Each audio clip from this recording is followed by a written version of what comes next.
आप में से ज्यादातर लोग खुद को एक अच्छा इंसान मानते हैं। सीधे, शांत, दूसरों की मदद करने वाले, जो किसी का बुरा नहीं चाहते, जो अपने गुस्से को पी जाते हैं, जो किसी को ना नहीं कह पाते क्योंकि उन्हें लगता है कि ऐसा करना गलत है। लेकिन ये आपकी अच्छाई नहीं है, ये आपका डर है। आप अच्छे नहीं हैं, आप सिर्फ कमजोर हैं।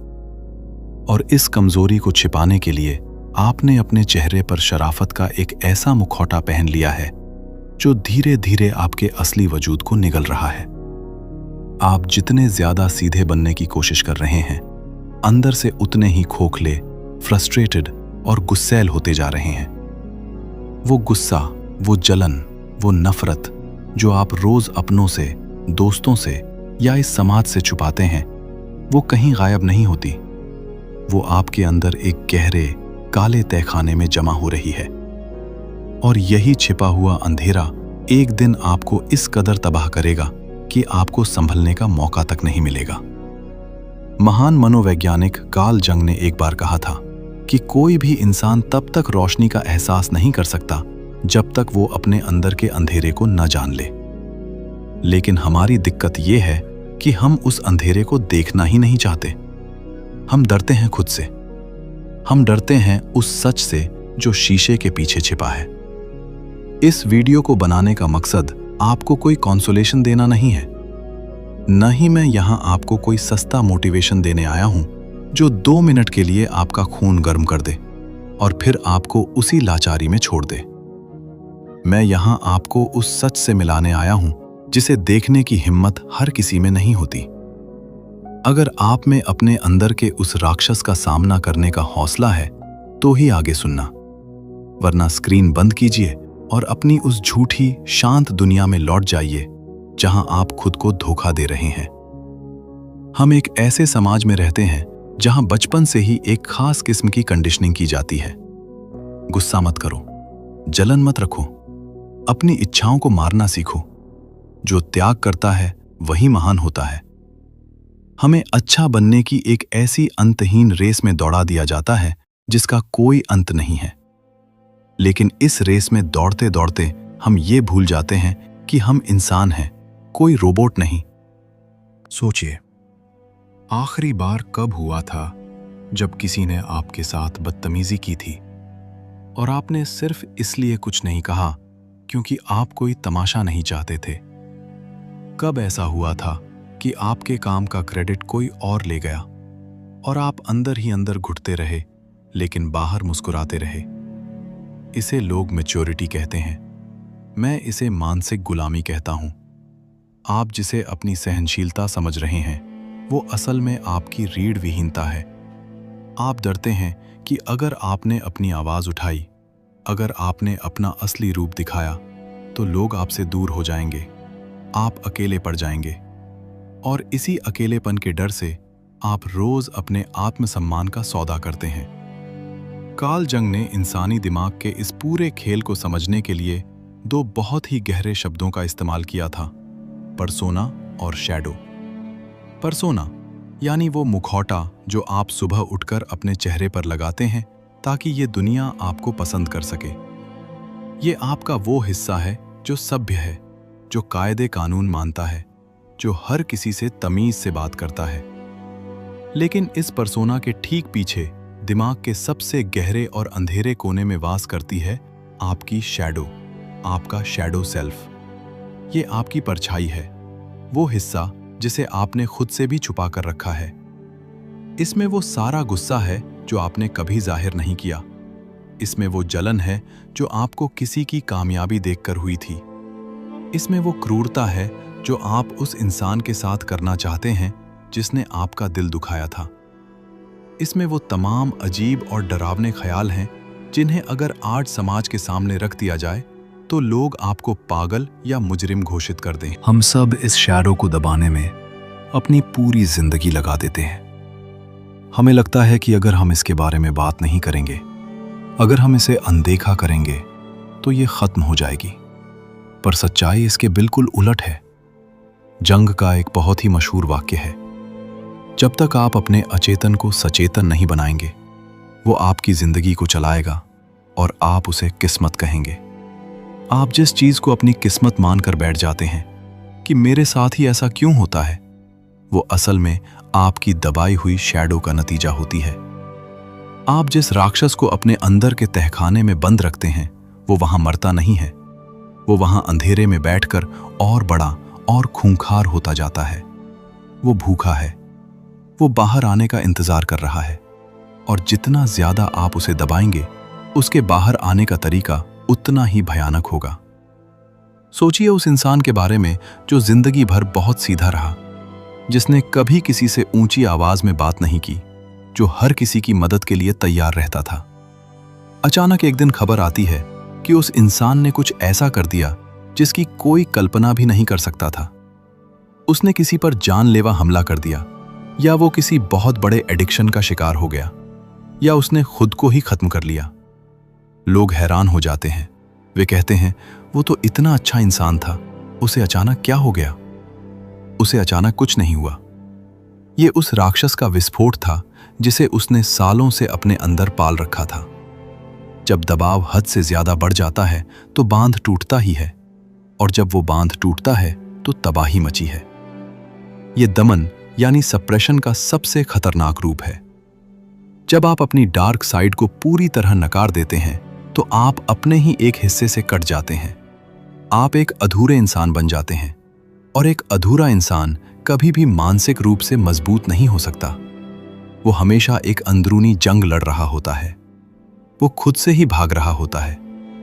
क्या आपने कभी गौर किया है कि जो लोग बाहर से बहुत ज्यादा शांत और संत बनने की कोशिश करते हैं, उनके अंदर अक्सर एक अजीब सी करवाहट होती है।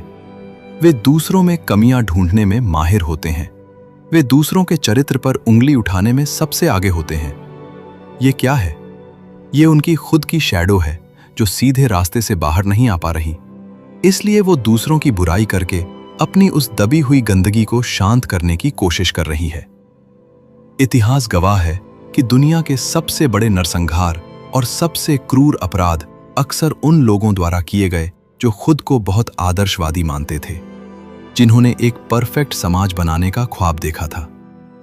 जब आप खुद को पूरी तरह से पवित्र मान लेते हैं तो आप अपनी हर क्रूरता को सही ठहराने लगते हैं।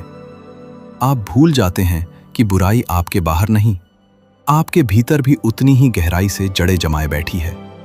साहित्य में एक बहुत ही मशहूर कहानी है, डॉक्टर जेकिल और मिस्टर हाइड।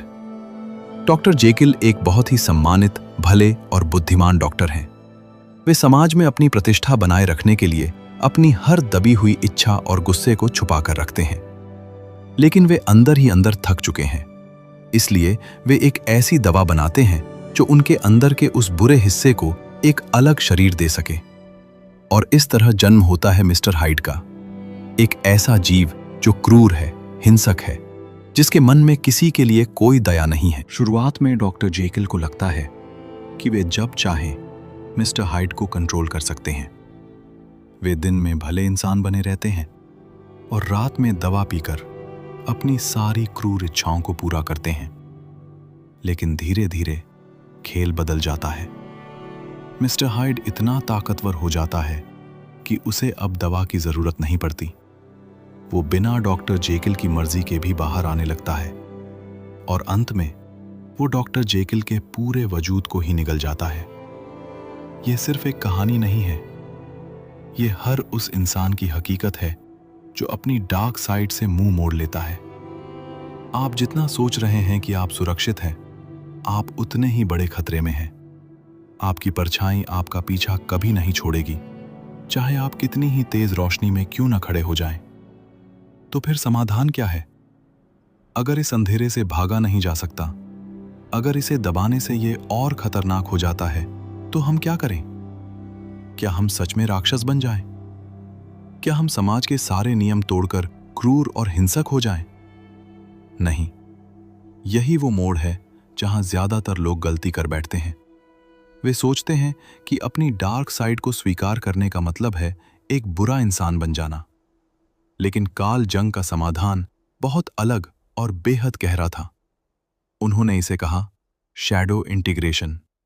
यानी अपनी परछाई को अपने अंदर समाहित करना, अपने अंधेरे से दोस्ती करना। राक्षस को मारना नहीं है, उसे पालतू बनाना है। एक बहुत ही पुरानी और गहरी कहावत है, एक ऐसा इंसान जो शांत है क्योंकि उसके पास लड़ने की क्षमता ही नहीं है, वो गुणी नहीं है, वो सिर्फ लाचार है।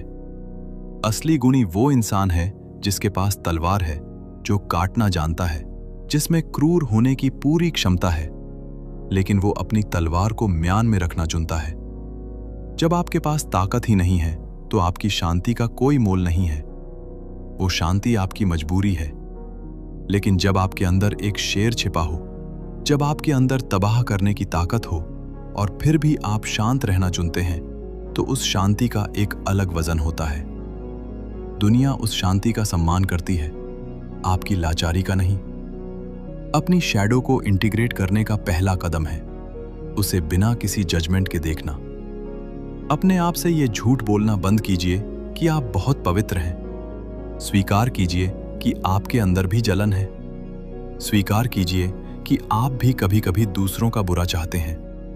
स्वीकार कीजिए कि आपके अंदर भी एक गहरा गुस्सा है जो इस दुनिया को जला देना चाहता है। इस सच को स्वीकार करने में कोई बुराई नहीं है। ये आपको बुरा इंसान नहीं बनाता, ये आपको सिर्फ एक इंसान बनाता है। जब आप अपने इस गुस्से, अपनी इस जलन और अपनी इस महत्वाकांक्षा को पहचान लेते हैं, तो आप इसकी ऊर्जा को बदल सकते हैं। गुस्सा एक बहुत ही पावरफुल फ्यूल है, एक बहुत ही शक्तिशाली ईंधन है। अगर आप इसे दबाएंगे तो यह आपके अंदर सड़न पैदा करेगा।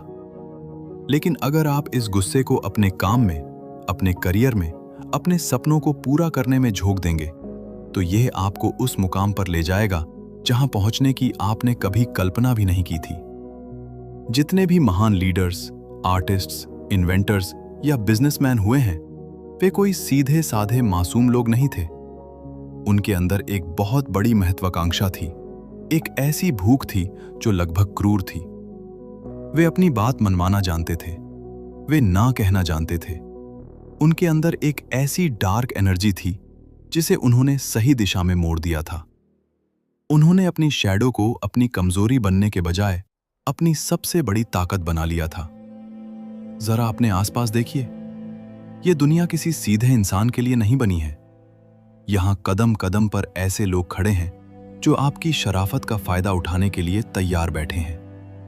अगर आप हमेशा हर बात पर सिर हिलाते रहेंगे, अगर आप कभी अपनी आंखें लाल नहीं करेंगे, तो यह दुनिया आपको कुचल कर आगे निकल जाएगी और आप कोने में बैठकर अपनी किस्मत को रोते रहेंगे। अपनी डार्क साइड से दोस्ती करने का मतलब यह भी है कि आप अपनी सीमाओं को तय करना सीखें।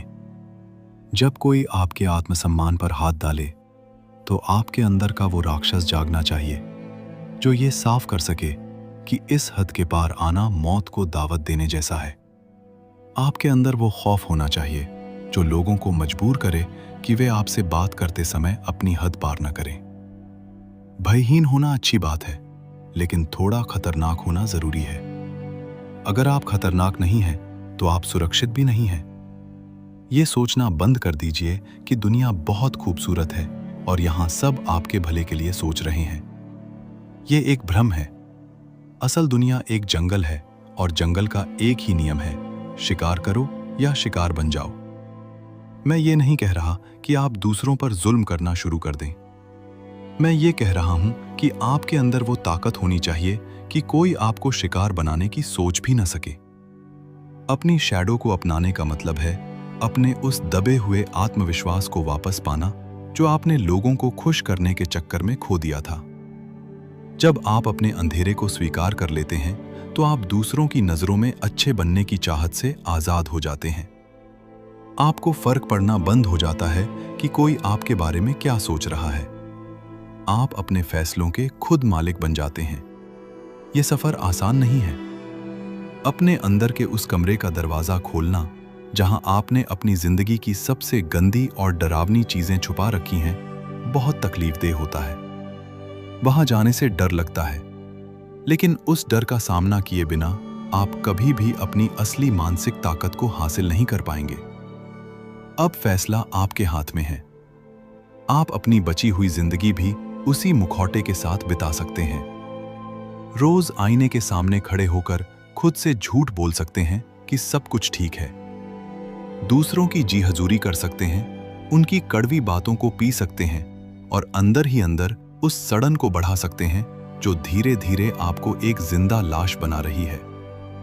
या फिर आप आज ही उस तहखाने का दरवाजा तोड़ सकते हैं। अपने उस अंदरूनी राक्षस की आंखों में आंखें डालकर कह सकते हैं, मैं तुम्हें देखता हूं, मैं जानता हूं कि तुम कौन हो और अब से तुम मेरे गुलाम हो, मैं तुम्हारा नहीं। याद रखिए, अंधेरा हमेशा बुरा नहीं होता। रोशनी की अपनी एक सीमा होती है, वो सिर्फ वहीं तक जा सकती है जहां तक उसका सोर्स है। लेकिन अंधेरा, अंधेरा असीमित है, वह अनंत है। असली ताकत उसी अनंत अंधेरे को अपने काबू में करने में है। तो अगली बार जब आपको अपने अंदर वो गुस्सा, वो जलन या वो क्रूरता महसूस हो, तो उससे डरिएगा मत, उससे भागिएगा मत। रुकिए, उसे महसूस कीजिए और खुद से पूछिए कि इस ताकत का इस्तेमाल आप खुद को और ऊपर ले जाने के लिए कैसे कर सकते हैं। शराफत की म्यान को फेंक दीजिए, तलवार को हाथ में थामना सीखिए, क्योंकि इस बेपर्दा दुनिया में वही इंसान जिंदा रहता है जो अंधेरे में भी देखना जानता है। लेकिन मैं जानता हूं, जैसा मैंने शुरुआत में कहा था, आप में से ज्यादातर लोग इस बात को सिर्फ एक कहानी की तरह सुनेंगे। एक कान से सुनेंगे, दूसरे से निकाल देंगे। आप फिर उसी लाचारी की दुनिया में लौट जाएंगे, क्योंकि सच का सामना करने के लिए जिस रीढ़ की हड्डी की जरूरत होती है, वो शायद इस कंडीशनिंग ने बहुत पहले ही तोड़ दी है। पर जो कुछ लोग इस बात की गहराई को समझ पाए हैं, उनके लिए खेल आर्ट से बदल चुका है। वे अब मुखौटों के पीछे नहीं छिपेंगे, वे अपने अंधेरे से हाथ मिला चुके हैं। और जो अपने अंधेरे से दोस्ती कर लेता है, फिर उसे किसी और के दिए उजाले की जरूरत नहीं पड़ती।